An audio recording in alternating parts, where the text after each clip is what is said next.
Selamat pagi Bapak dan Ibu serta saudara-saudari sekalian. Shalom. Salam damai di dalam nama Tuhan kita Yesus Kristus. Majelis Jemaat dan segenap penata-layan kebaktian minggu ini mengucapkan selamat beribadah kepada Bapak Ibu sekalian dan jemaat sekalian. Bapak Ibu, mari kita siapkan hati kita untuk memulai ibadah ini. Kami mengundang jemaat untuk berdiri. Jemaat yang terkasih, pertolongan kita adalah di dalam nama Tuhan yang telah menjadikan langit dan bumi, yang tetap setia untuk selama-lamanya dan tidak meninggalkan perbuatan tangannya. Mulia bagi Bapa.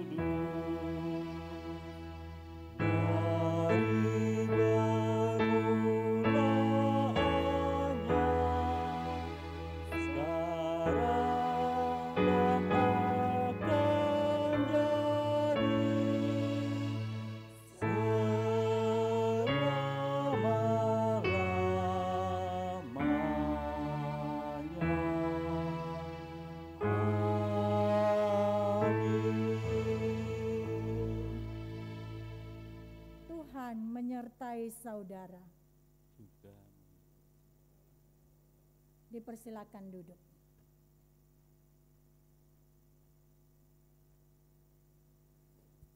Nats pembimbing yang mengantarkan kita di dalam ibadah ini terambil dari Yakobus pasal 3 ayat 9 sampai 10. Demikian firman Tuhan. Dengan lidah kita memuji Tuhan Bapa kita, dan dengan lidah kita mengutuk manusia yang diciptakan menurut rupa Allah. Dari mulut yang satu keluar berkat dan kutuk. Hal ini, saudara-saudaraku, tidak boleh demikian terjadi. Kita sambut dengan PKJ 55.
Jemaat yang terkasih, kini saatnya kita mendengarkan hukum Tuhan yang terambil dari Roma pasal 13 ayat 8 sampai dengan ayatnya yang ke-10.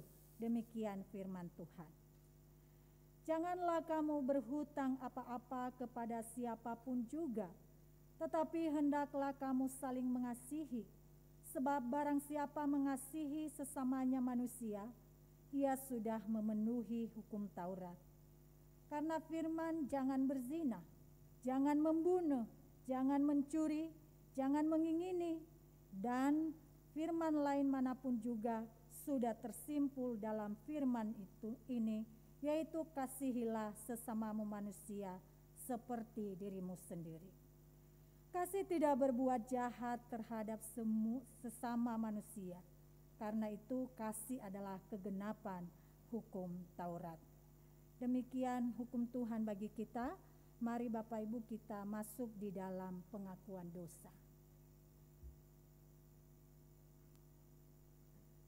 Secara pribadi kita datang ke hadapan Tuhan untuk mengaku dosa-dosa kita, dan waktu ini adalah waktu yang sangat khusus secara pribadi untuk kita semua.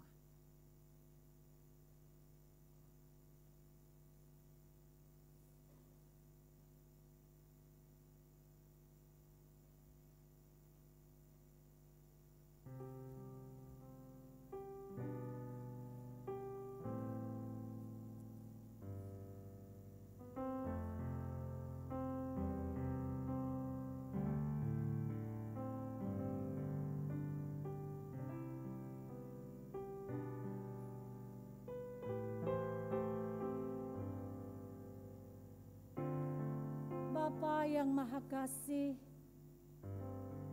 di dalam suasana hening kami datang menghampiri tatamu yang kudus. Dengan segenap kesadaran kami mengakui dengan jujur bahwa kami adalah manusia berdosa yang tidak layak berhadapan dengan Engkau yang Maha Kudus.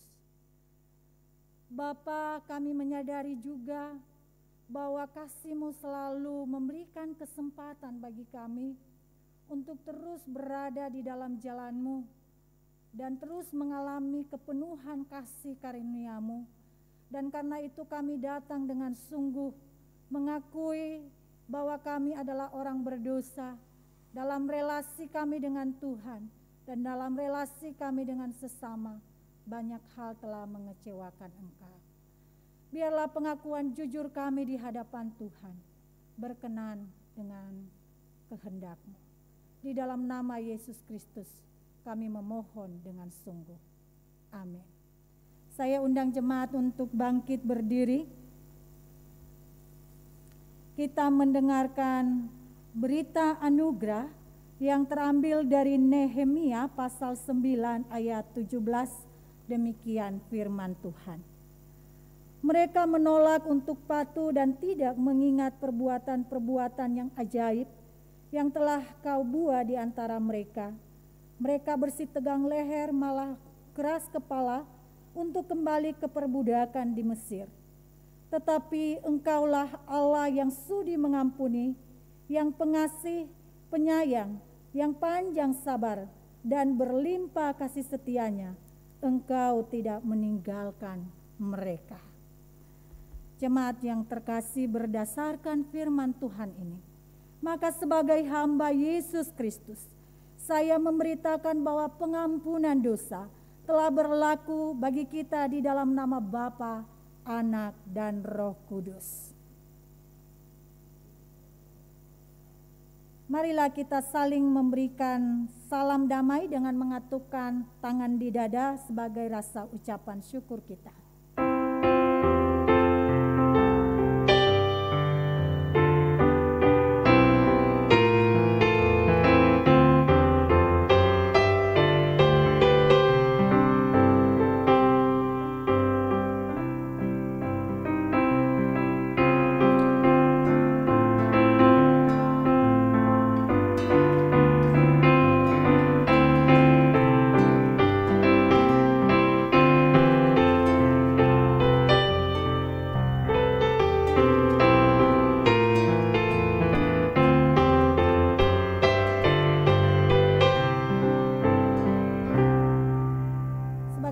Ucapan syukur kita bernyanyi Yesus kasih padaku.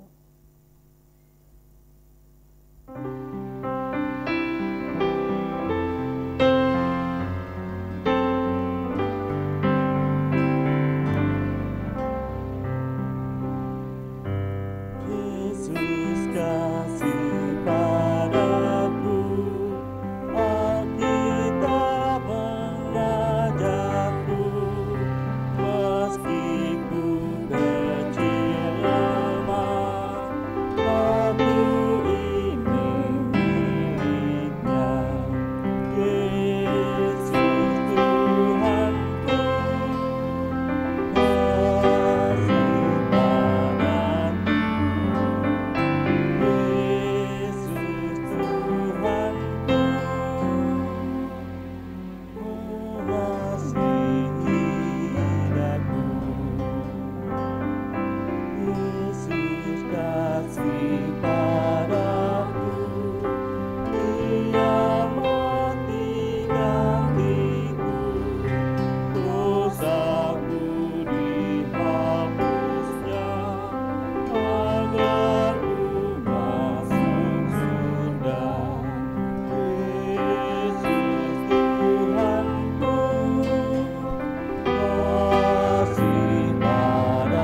Jemaat yang terkasih, kita dipersilakan duduk. Dan sekarang kita mempersiapkan hati kita untuk mendengarkan firman Tuhan. Terlebih dahulu kita bersatu di dalam doa. Mari kita berdoa. Bapa yang baik, di tengah-tengah situasi yang serba terbatas ini, karena kondisi COVID yang masih juga belum mereda dan pergi dari bumi kami datang terus menyembah kepada Tuhan, dan kami terus mempersilakan hidup kami selalu terhubung dengan Engkau Sang Sumber Hidup. Karena itu saat ini kami pergunakan waktu yang indah ini untuk mendengarkan firman Tuhan. Berkaryalah bagi kami semua, baik jemaat Tuhan yang ada di tempat ini, baik juga jemaat Tuhan yang masing-masing mengikuti ibadah ini di rumah masing-masing. Tolong berkati kami, sehingga pertolongan Allah dan kuasa Allah menaungi kami. Demikian juga hamba-Mu yang menyampaikan firman ini. Kiranya Engkau berkarya lebih, sehingga hamba-Mu bisa menyampaikan apa yang berkenan di hadapan Tuhan. Terima kasih Bapa, kami menyerahkan waktu kami ke dalam tangan-Mu. Di dalam nama Yesus Kristus kami memohon dengan sungguh. Amin. Jemaat yang terkasih di dalam Yesus Kristus, firman Tuhan untuk kita pada hari ini terambil dari Amsal pasal 12 ayat 13 sampai ayatnya yang ke-19. Demikian firman Tuhan. Amsal pasal 12 ayat 13 sampai 19 berkata, orang jahat terjerat oleh pelanggaran bibirnya, tetapi orang benar dapat keluar dari kesukaran. Setiap orang dikenyangkan dengan kebaikan oleh karena buah perkataan, dan orang mendapat balasan daripada yang dikerjakan tangannya. Jalan orang bodoh lurus dalam anggapannya sendiri, tetapi siapa mendengarkan nasihat ia bijak. Bodohlah yang menyatakan sakit hatinya seketika itu juga, tetapi bijak yang mengabaikan cemooh.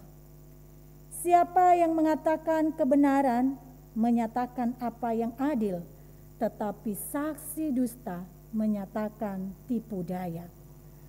Ada orang yang lancang mulutnya seperti tikaman pedang, tetapi lidah orang fasik mendatangkan kesembuhan.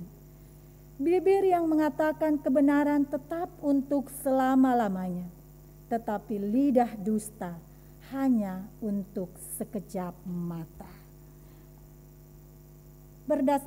Inilah firman Tuhan bagi kita, dan firman ini biarlah menjadi penuntun bagi kaki kita dan terang bagi jalan kita. Haleluya. Haleluya.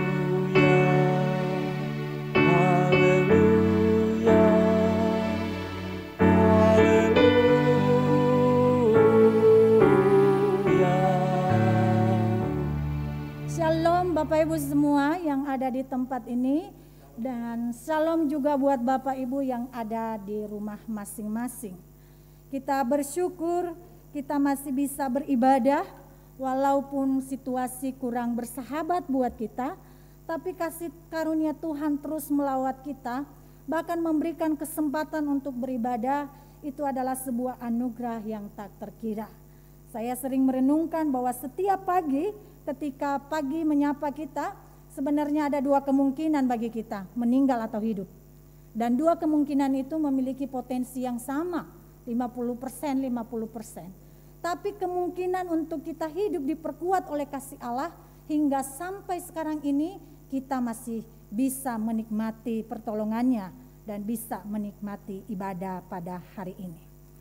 Saudara yang terkasih di dalam Yesus Kristus, tema firman Tuhan untuk kita hari ini adalah mulutmu harimaumu. Saudara-saudara, sebenarnya ini bukan sebuah peribahasa yang asing.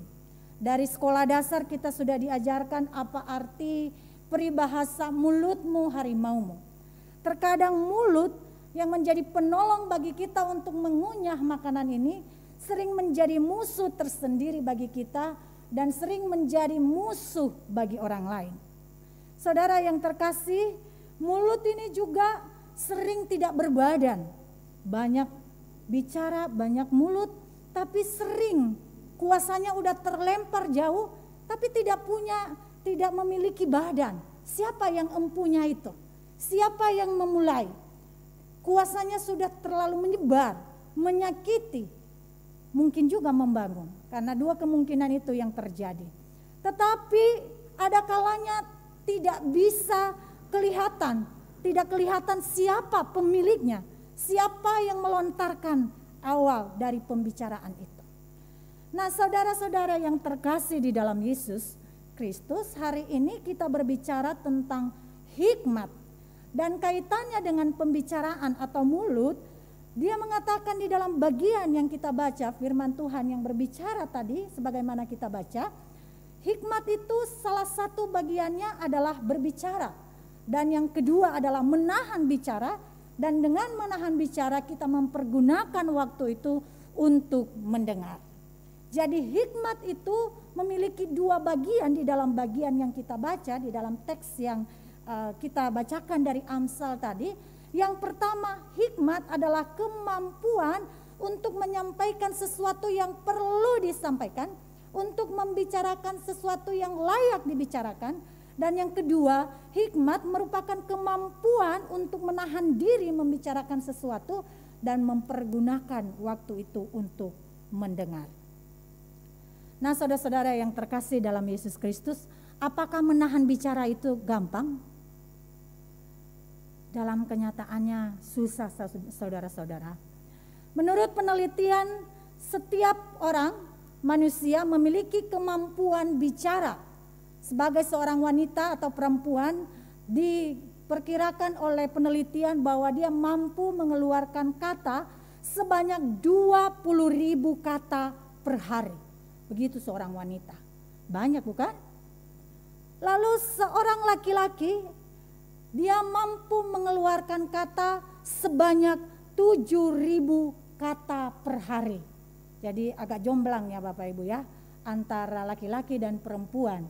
Jadi kalau di rumah kedapatan perempuan yang memang sudah kapasitasnya lebih banyak mengeluarkan kata-kata, jangan heran memang sudah kemampuannya begitu. Dan laki-laki harus menyadari itu, dia punya kemampuan berbicara. Sebaliknya, ibu-ibu bisa juga menghandle kemampuan ini, jangan dipergunakan secara maksimal. Karena kenapa? Kuping laki-laki hanya mampu menampung sebanyak 7.000 kata. Selebihnya overload, tidak lagi terkoneksi dengan baik, atau barangkali mungkin menjadi masalah baru, atau mungkin barangkali mubazir, terbuang begitu saja. Bapak Ibu yang terkasih dalam Yesus Kristus, bukan sebanyak apa kata-kata yang kita keluarkan. Sedikit atau banyaknya kata-kata yang dikatakan berhikmat itu bukan dari jumlah kata-katanya, tapi seberapa banyak kita memakai kesempatan untuk berkata dan berbicara layak dan tepat sesuai dengan hikmat Allah. Oleh karena itu, kita harus mengendalikan pembicaraan kita agar kita menjadi tepat dalam mengeluarkan kata-kata. Saudara-saudara, dalam sebuah mata pelajaran kuliah yang pernah saya lalui, seorang dosen berkata, satu rumusannya, kalau kamu membuat makalah, semakin banyak papermu, semakin banyak jumlah kata di dalamnya, rumusannya semakin banyak kesalahan. Ya kurang huruf, yang kurang penggunaan tepat dalam penggunaan subjek objek. Oleh karena itu maksimalkanlah setiap kata yang Anda pergunakan. Karena semakin banyak kata, semakin banyak kesalahan. Dan semakin sedikit kata-kata, semakin minim juga kesalahan di dalamnya. Nah, bagaimana kita mengendalikan kemampuan berbicara tadi yang mencapai ribuan? Bahkan mungkin dalam satu hari bisa membuat buku itu kalau dibukukan. Bagaimana kita bisa mengendalikan bicara itu? Maka kita menyentuh masalah otak. Otak kita ini adalah sebuah pengendali, ya. Otak kita sebuah pengendali dari semua motorik yang kita miliki. Ketika kita bicara, ketika kita bergerak, ketika kita melangkah, maka semua itu dikendalikan oleh otak manusia. Barangkali Bapak Ibu bisa menanggapi, ada satu gambar yang saya ingin sharekan.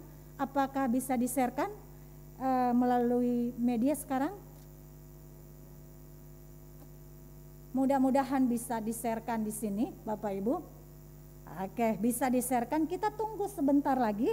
Ada sebuah gambar yang sebenarnya saya rindu kita berinteraksi kalau kita semua ada di sini. Nah, ini dia. Ini gambar, maju lagi.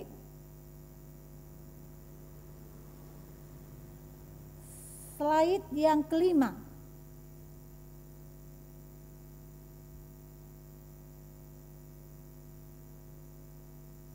Iya, ini dia. Bapak Ibu barangkali bisa menyaksikan di slide dan di layar masing-masing di rumah. Ini gambar adalah sebuah keadaan terputusnya koneksi antara otak dan lidah. Dan ketika itu terputus, maka menurut tanggapan sebagian orang ada masalah yang terjadi di dalam pembicaraan kita. Nah, saudara-saudara, sesungguhnya ini adalah hal yang kurang tepat. Karena kenapa?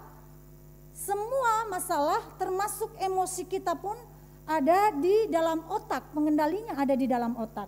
Masalahnya ya di slide berikutnya barangkali bisa Nah, ini otak manusia. Otak manusia itu di situ ada lapisan yang disebut neokorteks. Neokorteks ini menguasai otak kita sebanyak 80%. Dan neokorteks ini adalah namanya otak yang rasional. Otak rasional ini secara pelan-pelan dia menyebarkan semua informasi dan lebih detail dalam saraf-saraf yang kecil dia menyebarkan informasi sehingga respon yang kita keluarkan pun lebih lambat. Tetapi di sebelahnya ada bagian otak yang disebut amigdala. Lah amigdala ini yang sering menjadi pemicu kita merespon sesuatu dengan emosi tanpa dibawa lagi ke neokorteks. Saudara-saudara yang terkasih, ketika mata kita melihat sesuatu, ketika tubuh kita menyentuh sesuatu, ketika kita mendengar sesuatu, maka itu disebut dengan stimulus. Stimulus itu informasi masuk ke dalam otak, dibawa ke batang otak, bercabang. Dan di dalam itu duluan kedapatan amigdala. Baru diserba dalam cabang 2 itu dibawa lagi ke pesan itu ke neokorteks. Tetapi karena jarak amigdala itu lebih cepat dan neokorteks membawa ke atas lebih pelan-pelan dan detail, maka amigdala ini yang sering membuat emosi kita meledak. Yang kemudian nanti kita berpikir kenapa sih saya melakukan itu? Padahal kalau saya berpikir lebih jauh atau kita berpikir lebih jauh bukan seharusnya begitu. Tapi karena pesan informasi masuk dan direspon oleh amigdala, maka emosi yang duluan keluar. Jadi otak manusia itu tidak seperti yang tadi kalau udah terputus dengan otak berarti sudah tidak bisa mengambil keputusan. Emosi, amarah, kata-kata pun yang kita keluarkan itu juga dari otak. Tapi tidak balance kita bawa dia kepada sistem otak yang neokorteks. Nah saudara-saudara, apa hubungannya dengan hari ini yang kita pelajari? Bicara tanpa hikmat. Bicara tanpa hikmat, tanpa dibawa pesan itu kepada neokorteks otak kita adalah bicara yang menimbulkan masalah buat diri kita sendiri dan menimbulkan masalah buat orang lain. Masalah buat diri kita sendiri ketika kita harus mempertanggungjawabkan setiap pembicaraan itu. Dan masalah bagi orang lain ketika kita melukai orang lain lewat kata-kata itu. Saudara-saudara, saya sedikit terkagum-kagum dengan orang-orang yang suka sembarangan bicara lewat media Facebook, lewat media Instagram dan media sosial yang lain. Setelah dia melempar semua kata-kata yang penuh dengan emosi, yang penuh dengan yang jauh dari etika, yang jauh dari hikmat, maka setelah ditangkap nanti baru berkata, maaf, saya khilaf, saya minta maaf, jangan lagi dihukum. Gitu. Hati-hati di dalam berbicara, karena setiap pembicaraan kita memiliki kuasa, dan setiap pembicaraan kita berbalik untuk kita pertanggungjawabkan. Dan orang yang dewasa, orang yang berhikmat, mampu dengan baik mempertanggungjawabkan setiap kata-katanya. Hal lain adalah ketika kata-kata kita melukai orang lain. Pernah kita dengar bukan? Bahwa kata-kata itu sekali dilempar dia tidak akan bisa kembali lagi. Dia sudah menancap, menusuk orang lain dan melukai orang lain. Mungkin luka itu gak kelihatan secara fisik, gak berdarah-darah. Tetapi dalam yang dia luka, dalam yang dia akibatkan oleh kata-kata itu, kadang-kadang terabaikan dan kadang-kadang larut sampai membuat itu menjadi dendam kesumat. Kenapa orang menjadi dendam kesumat sampai jatuh bangun untuk melepaskan akar pahitnya? Karena kata-kata yang telah melukai. Saudara-saudara yang terkasih dalam Yesus Kristus, itulah hikmat, itulah bicara tanpa hikmat. Karena bicara tanpa hikmat akan menimbulkan permasalahan buat diri kita sendiri dan buat orang lain. Saudara, selanjutnya bicara dengan dipenuhi hikmat sesuai dengan yang dikatakan oleh firman Tuhan, itu akan mendatangkan kebaikan bagi diri kita sendiri, dan dia juga mendatangkan pemulihan bagi orang lain. Jadi Amsal mencoba memberitahu tentang kutub negatif dan kutub positif dari sebuah bicara, dari sebuah pembicaraan. Ketika kita berbicara dengan hikmat, maka dia akan melahirkan kebaikan. Bukan hanya buat diri kita sendiri, tetapi memulihkan orang lain juga. Saudara-saudara, tahukah ketika Yesus bersama dengan murid-muridnya, yang dia pergunakan kata-kata adalah kata-kata yang memulihkan. Orang buta dipulihkan. Bangkitlah, maka timbullah kehidupan yang dari kematian. Kata-kata itu penuh kuasa, yang dari kesakitan, yang dari penyakit menjadi sembuh, yang dari mati menjadi hidup. Dan demikianlah Allah mempergunakan kata-katanya. Saudara-saudara yang terkasih dalam Yesus Kristus, kita bisa membandingkan sesuai dengan yang dibeberkan oleh kitab Amsal, kita bisa membandingkan antara bicara dengan hikmat dan bicara tanpa hikmat. Pembicaraan yang layak selalu berisi dengan muatan kebenaran, keadilan, pemulihan, kebaikan. Sementara pembicaraan yang tidak layak, cemooh, dusta dan tipu daya yang berujung pada kekacauan.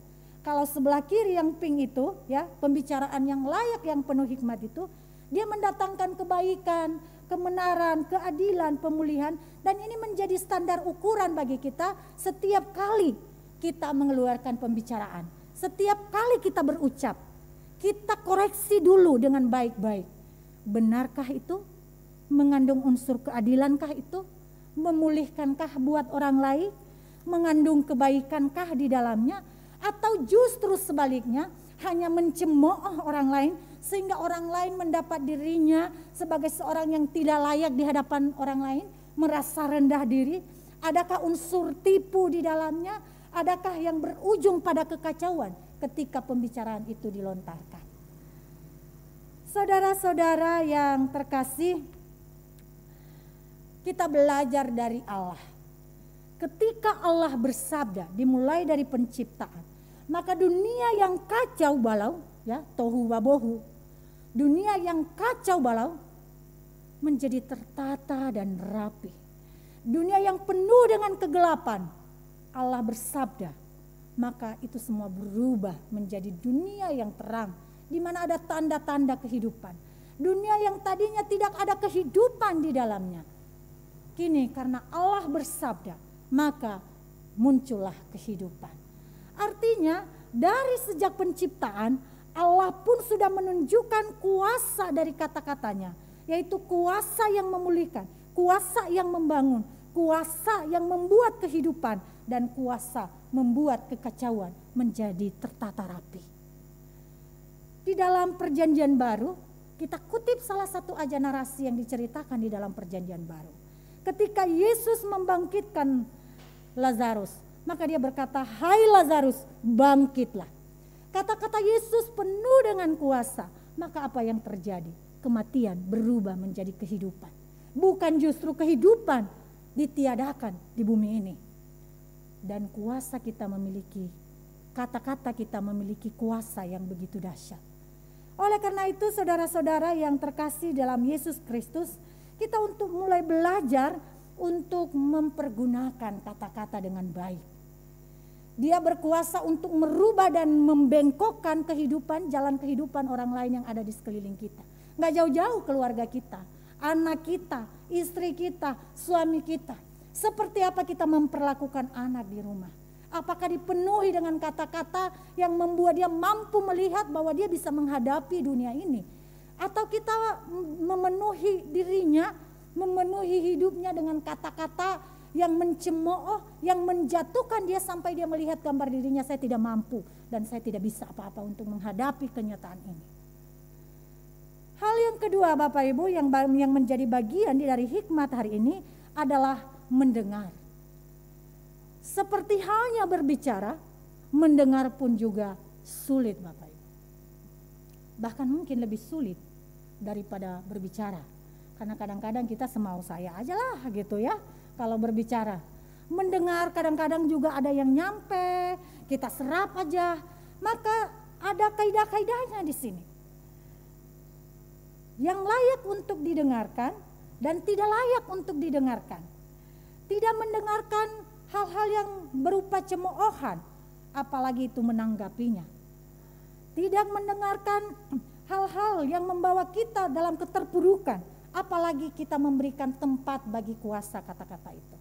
Sebenarnya Bapak Ibu ya, kadang-kadang orang berbicara, dia berbicara bukan? Dia juga punya hak berbicara. Tapi ketika saya serap, masuk ke telinga saya, diolah di dalam otak saya, itu artinya saya memberikan kesempatan kuasa dari kata-katanya berkuasa pada diri saya. Padahal sebenarnya kita punya kesempatan untuk memilih apa kuasa kata-katanya bisa dipersilakan menguasai hidup kita atau enggak. Jadi ada kata-kata yang layak kita dengar, ada kata-kata yang tidak perlu kita dengar.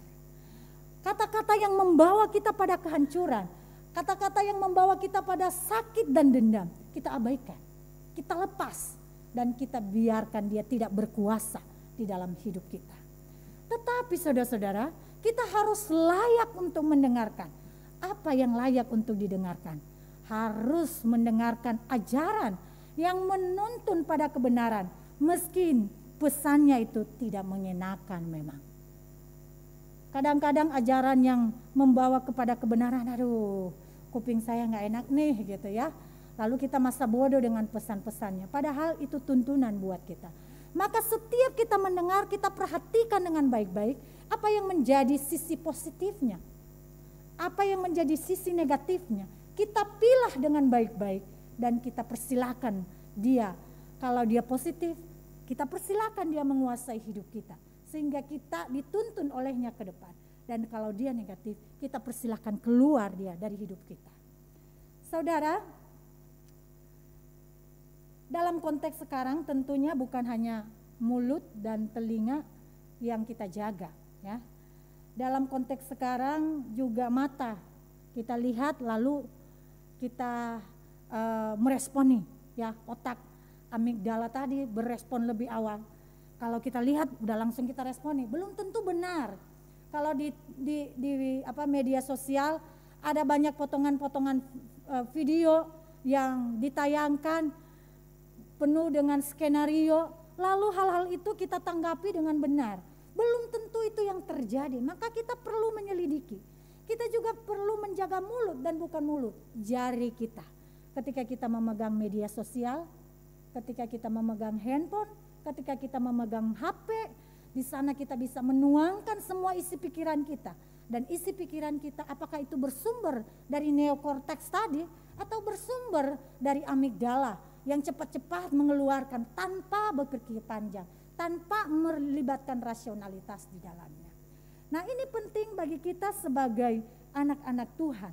Karena kita menyadari bahwa postingan, pendengaran, penglihatan kita bisa saja menggambarkan siapa kita orang berhikmat atau bukan orang berhikmat. Kita yang dekat dengan Tuhan atau bukan orang yang dekat dengan Tuhan. Tidak peduli kita sudah lama menjadi Kristen, tidak peduli kita sudah lama menjadi orang percaya dan mengaku di KTP kita jelas Kristen. Tapi kalau pembicaraan kita, kalau pendengaran kita nggak berhikmat, maka mungkin kesaksian itu yang lebih duluan nyampai kepada dunia. Mari berkomitmen untuk menjadikan diri kita sebagai saksi, Bapak Ibu, saudara-saudara sekalian. Saksi yang menghadirkan kedamaian di mana tidak ada kedamaian.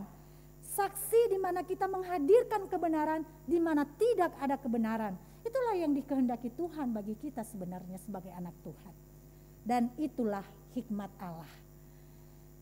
Jadi saudara-saudara, mulut kita, jari kita, telinga dan mata kita secara tepatnya kudus dan benar.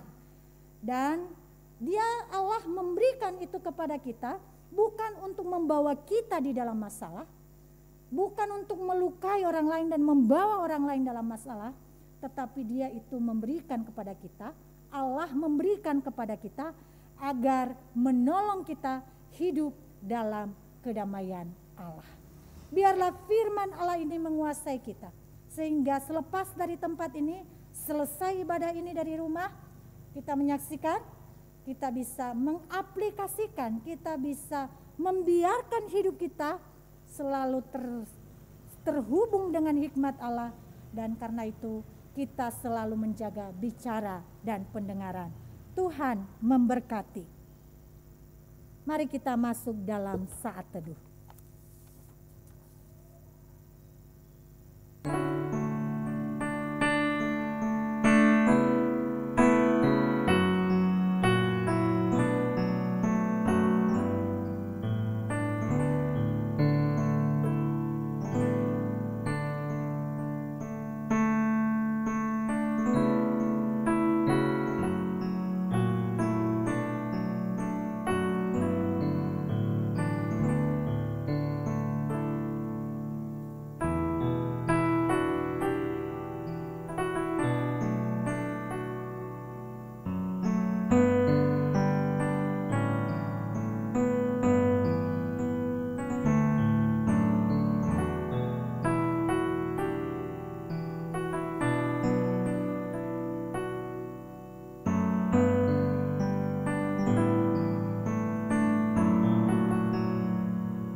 Jemaat yang dikasihi Tuhan Yesus Kristus, kami mengundang untuk bangkit berdiri. Untuk meresponi firman Tuhan, marilah kita mengucapkan pengakuan iman kita seturut dengan pengakuan iman rasuli. Karena itu hendaklah masing-masing berkata, Aku percaya kepada Allah, Bapa yang Maha Kuasa, Khalik langit dan bumi, dan kepada Yesus Kristus, Anaknya yang tunggal Tuhan kita, yang dikandung dari Roh Kudus, lahir dari anak darah Maria, yang menderita di bawah pemerintahan Pontius Pilatus, disalibkan, mati dan dikuburkan, turun ke dalam kerajaan maut, pada hari yang ketiga bangkit pula dari antara orang mati, naik ke surga, duduk di sebelah kanan Allah, Bapa yang Maha Kuasa, dan akan datang dari sana untuk menghakimi orang yang hidup dan yang mati. Aku percaya kepada Roh Kudus, gereja yang kudus dan am, persekutuan orang kudus, pengampunan dosa, kebangkitan orang mati, dan hidup yang kekal. Amin. Jemaat dipersilakan duduk kembali.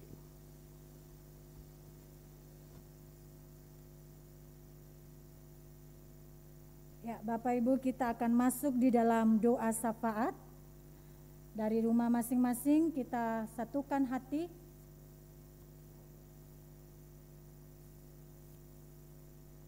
Ya, di sini masih ada warta untuk bisa menyaksikan warta, dan setelah itu nanti kita masuk dalam doa syafaat.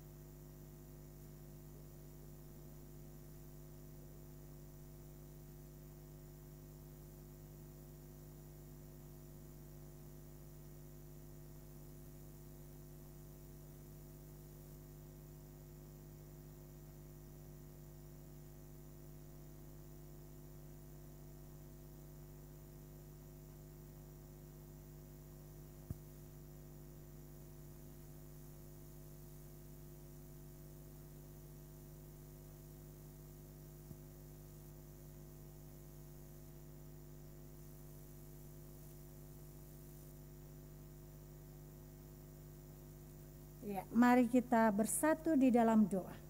Dari rumah didukung untuk berdoa syafaat, kita satukan hati lewat doa yang kita yakini berkuasa. Mari kita berdoa. Bapa yang baik, kami datang ke hadapan-Mu saat ini dengan segala kerendahan hati dan dengan segala keyakinan penuh bahwa kami mengakui Engkau Allah yang berkuasa atas hidup kami, bahkan pemilik hidup kami. Dan Tuhan, Engkaulah yang menjadi pusat dari segala permohonan kami. Karena itu kami datang ke hadapan-Mu mengucap syukur untuk segala kebaikan-Mu yang telah terjadi bagi gereja kami maupun juga bagi kami secara pribadi. Dan saat ini kami datang Tuhan untuk memohon, biarlah kasih setia-Mu terus menopang kami dalam menghadapi situasi yang kurang bersahabat saat ini. Kami memohon pertolongan Allah yang bekerja bagi pemerintah kami untuk bisa mengambil kebijakan-kebijakan yang baik dan tepat dalam menghadapi pandemi COVID-19 saat ini. Kami juga berdoa ya Tuhan buat setiap rumah tangga yang saat ini tergabung dalam Jemaat Gereja Kristus Kartini maupun juga dalam Jemaat Gereja Kristus Bogor sebagai induk kami. Tuhan tolong agar kami juga diberikan kekuatan dalam menghadapi segala situasi sebagai dampak dari virus COVID-19. Kami berdoa bagi mereka yang bergumul dalam masalah ekonomi, yang bergumul dalam masalah keluarga, biarlah Engkau hadir di sana memberikan mereka hikmat sehingga mereka berjalan sesuai dengan kehendak Allah. Dan jika itu masalah ekonomi, Tuhan bukakanlah jalan dan berikanlah harapan yang sungguh sehingga mereka tidak menjadi terkulai dan jatuh karena berbagai tekanan pergumulan hidup yang ada. Kami berdoa untuk jemaat kami yang sakit. Tuhan kuatkan dengan kasih-Mu, topang mereka dengan pengharapan yang dari Allah, sehingga saudara-saudara kami yang sakit pun juga mengalami sukacita yang datangnya dari Engkau. Dan kami berdoa untuk gereja kami Tuhan. Biarlah Engkau juga yang merawat dan memelihara gereja ini. Segala kegiatan yang kami lakukan dalam keterbatasan, biar itu menjadi saluran berkat-Mu dalam memelihara iman jemaat. Dan kami berdoa secara khusus program-program yang ada, terutama untuk tanggal 23 Agustus, pendewasaan gereja ini menuju gereja yang mandiri dan menjadi gereja Kristus Kartini. Berkati panitia, berkati setiap orang yang terlibat di dalamnya. Biarlah kasih penyertaan Allah menopang mereka, sehingga acara ini bisa berlangsung dengan baik.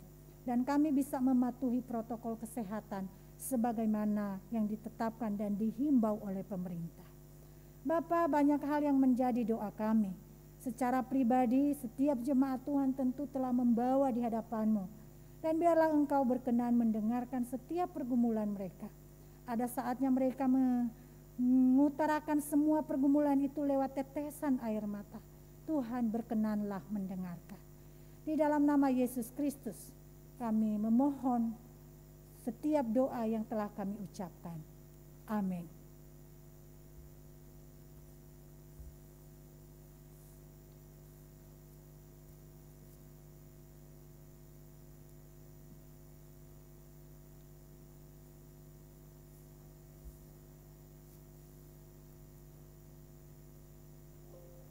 Kita masuk pada pemberian persembahan. Ayat yang menjadi dasar dalam pemberian persembahan pada hari Minggu ini diambil dari Ibrani pasal 7 ayat 7 dan 8. Memang tidak dapat disangka bahwa yang lebih rendah diberkati oleh yang lebih tinggi. Dan di sini manusia-manusia fana menerima persepuluhan, dan di sana ia yang tentang dia diberi kesaksian bahwa ia hidup. Jemaat sekalian, Bapak Ibu dapat memberikan persembahan secara virtual melalui nomor rekening yang tertera di warta, atau jemaat juga dapat mengumpulkannya di rumah dan dibawa ke gereja ketika kita kembali dapat beribadah bersama di gereja.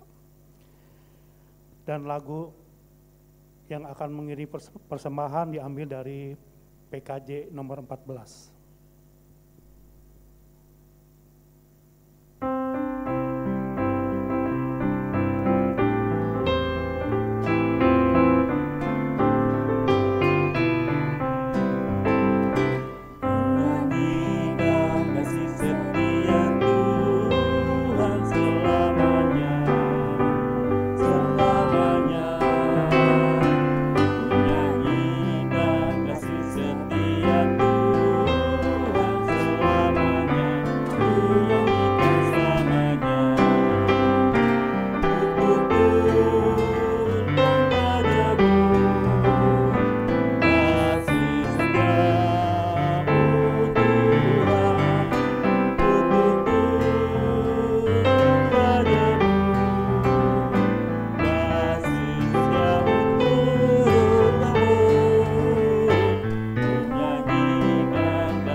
Mari kita berdoa.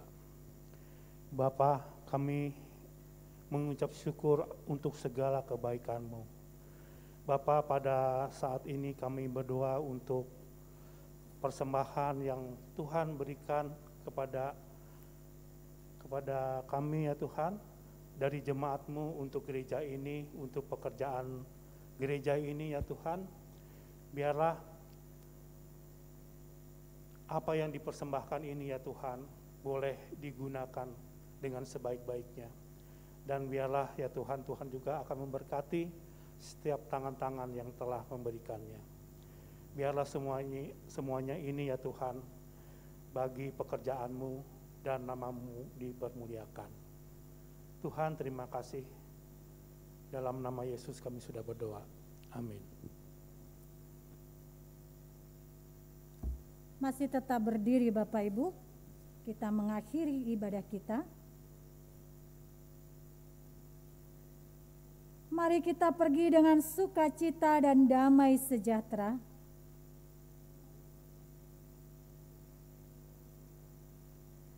Mari kita menjadi saksi Kristus yang setia.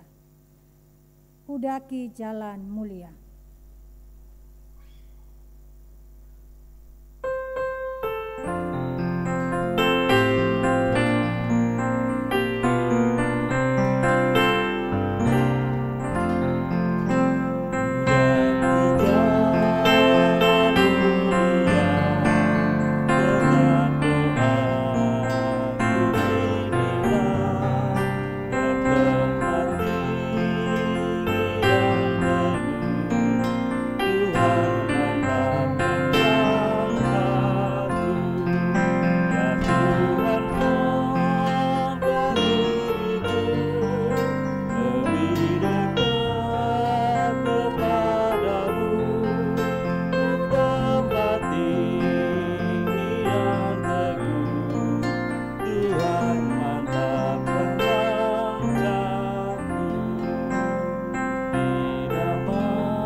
Saya undang jemaat berdiri dan kita menerima berkat Tuhan.